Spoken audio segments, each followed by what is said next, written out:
Hello everyone and welcome back to JustGeeTV. Now, don't let that afro distract you. Today we are going to be talking about money mistakes to avoid. So without further ado.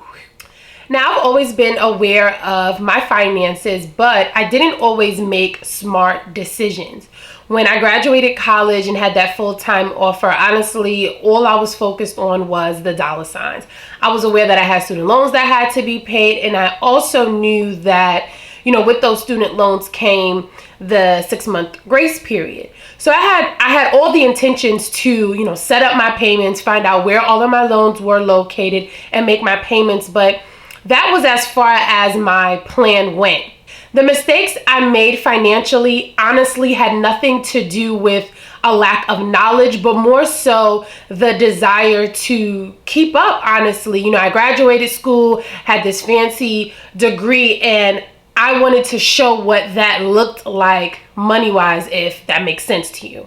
So today I'm going to share a few of those with you, as well as the lessons that I've learned from those mistakes, hopefully to encourage you not to make those same mistakes. And if you have, or you've made other money mistakes, to let you know not to beat yourself up. The key is to learn from those mistakes and to make better financial decisions moving forward.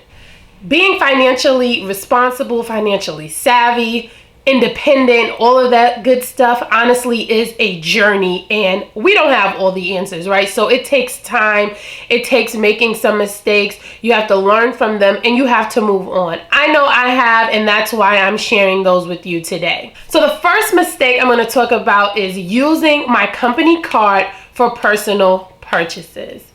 I know you're probably like, oh girl, why you even do that? I don't know. And when I think about it today, because every job I've had since school has given me a corporate card, I'm like, I don't even think about that card, okay? But when I first got out of school, it was like, oh, they gave me a card. I'm important. Company card, yes. But that was because I was traveling and also in public accounting. When it's busy season, you work. And you work a lot, which requires you to stay late. So that means that they pay for you to take a cab home and also to eat dinner. So that's mainly what the card was supposed to be for. But of course, me being young and dumb, I did take advantage of having a corporate card. I actually remember the first time I used it. That's what's crazy. I won't say funny, because when I think about it, it really wasn't that funny.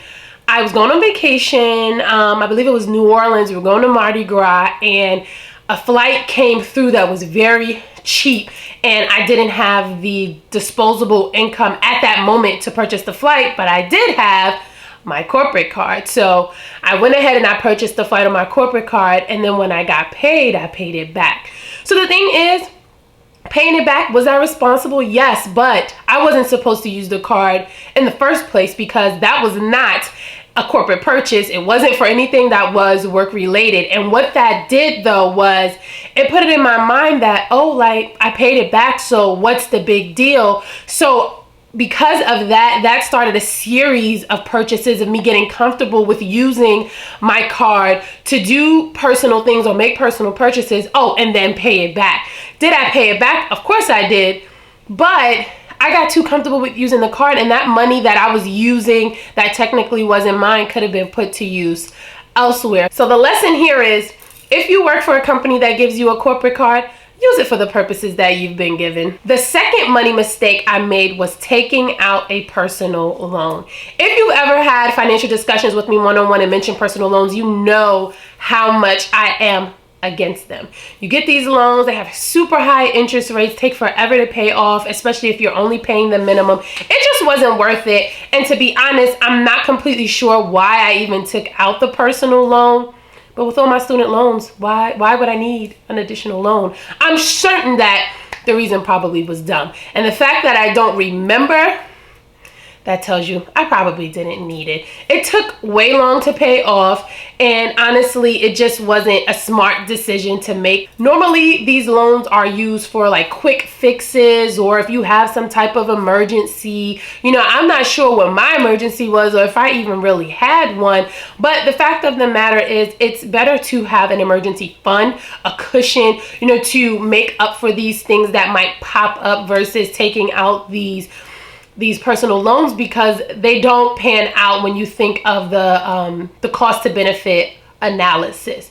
Also, they remind me of those like quick payday loans, like it's a quick fix, but by the time you pay it back, it's like all that money that I just paid back, I could have just fixed the issue myself. So second mistake, second lesson learned, don't do it.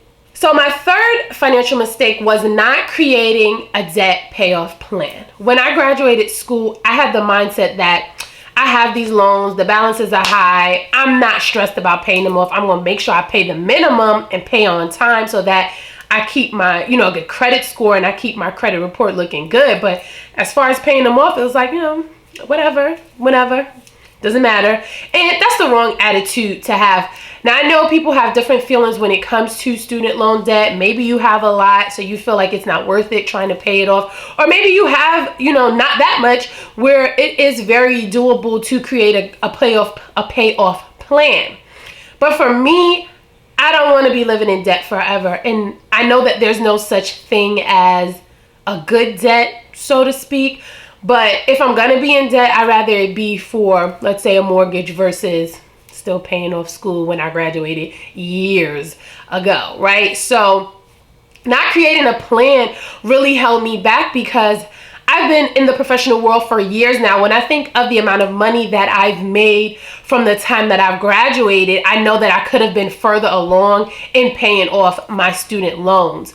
Because I didn't have a plan and I was paying the minimum all that time, now that I'm very active and being, very smart about how I pay for things and how I pay off my debt, how I manage my money, I'm like, dang, like all that money that I've been making all this time, I could have really put that to some good use. Tax returns, bonuses, raises, like all of those things could have been going towards paying off my student loans, and I could have been further along and a little less lighter when it comes to my student loans. The lesson learned there was that it pays to have a plan. It certainly does. So if you are a recent grad or you're still in school and will be graduating soon, it's important to know who your lender is, where are your loans held, what are the balances, what are the interest rates, so that you can have an idea of what it is that you want to do when you graduate and it's time to pay those loans off. If you are postgraduate like I am, what's your plan? Are you just going to let them just trickle down on their own? Are you going to set up a plan to accelerate paying them off? It's important to know what it is that you're doing so that when you're getting paid, when you're getting lump sums, you already in your mind have an idea of where that money is going to go. So my fourth money mistake is not having clear financial goals when budgeting. I've been budgeting since I graduated school, but when I first graduated school, I can honestly say that I was budgeting wrong. So it was good that I had an idea of how to manage my money, why I should be managing my money. But honestly, without clear financial goals, I'm just saying, okay, when I get paid, I got to pay for this bill, that bill, and the rest of the money, I'm just going to spend. Instead of actually setting financial goals and then based on the goals I had, directing my money where to go when I got paid. In my opinion, not having those clear financial goals actually put me behind a little, because when I think about the financial goals that I have now, I could have reached a lot of them had I been smart about budgeting sooner. So I always, I tell people it's very important to know what it is that you're trying to do with your money. What's the goal? Because that'll tell you, okay, this is why I'm paying towards this. This is why I'm paying towards that. You need to understand, why is money important to you? The answer to that question will guide your financial decisions, because technically, although we say you shouldn't make emotionally based financial decisions, in some way, shape, or form, emotions are tied to them. Why is money important to you? Do you want to travel more? Do you just want to be debt free? Are you searching for independence? Whatever your answer is, that will tell you, okay, my money should be doing X, Y, Z. So my last money mistake is actually something that I advise people to do all the time. But at one point in time, I wasn't following my own advice, and that was living below my means. And to be more specific, what I mean is, when I left my first job, for an example, and went to my second job, I got a significant pay increase. Instead of taking that pay increase and then saving it or putting it towards a goal, I just added it into my budget and kind of kept the same type of budget technique instead of shifting around to reach my financial goals quicker. What I do now though is every time I get a bonus, that either goes into savings or it goes towards achieving a financial goal. Same thing for if I get a refund with my tax return.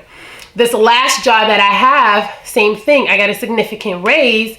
Instead of just jumping to, spend that money, I shifted my financial goals and built into my budget how that increase could help me versus spending more. The thing is, when we get raises or when we make more money, have more money coming in, we tend to want to initially upgrade our lives. And there is nothing wrong with that, but you have to make sure, one, you can actually afford the upgrade and that upgrade is not taking precedence over a more serious or more important financial goal. So one of the things I did was I had a main salary goal when I graduated. And it was like, when I hit that 6-figure, I'm going to have a Range Rover, I'm going to have a house, all of these ideas. But, I never really factored in paying back all of these student loans. So when I actually hit that figure, I had to readjust what it was that I wanted to do with my money and kind of revise my plan. So did I buy a car? Yes. Well, I leased, but that was a personal decision of mine. But I made sure that with leasing my car, I could still make sure that hitting my more important financial goals still made sense and that I could do that with my raise. Through Your Life and Finance, I'm not stressing the importance of being frugal or penny pinching, so to speak, but I am stressing the importance of knowing how to effectively manage your money and still being able to do the things that you love. So if you set a goal for yourself that has to do with treating yourself, that's fine, but make sure with treating yourself, you're not letting your other important goals fall to the wayside, or even more so, your financial responsibilities. And that was one thing I wanted to be cognizant of when I got my car, that I wasn't getting the car in lieu of handling something that was, let's say, more important or, was a more priority than having a vehicle. So those are the money mistakes that I've made over the course of being a professional, making my own coin. And so I wanted to just, let you guys know so that you're not alone. We all make mistakes, even those who are financially savvy. We didn't always have it together, and I still don't have it together 100%, but I am very, very much more, financially literate, and I love being a financial educator, and I'm all about empowering you to take control of your finances, but still doing those things that you love and that will still make life exciting and fun for you, because just working to pay bills, where's the fun in that? And when you're laying in your casket and you're thinking about how you lived your life and whether you're fulfilled, you're not going to be thinking about, I paid off all that debt. You're going to be thinking about, I worked to the bone and didn't enjoy any of it. So let's merge the two. You want to be financially responsible, but you also want to live a well-purposed life. So that's all I have for you guys today. If you have any questions, you can always hit me in the comment box. You can hit me on the email. You can also head over to my blog at yourlifeandfinance.com for additional tools and resources. And until next time, see you guys later. Bye.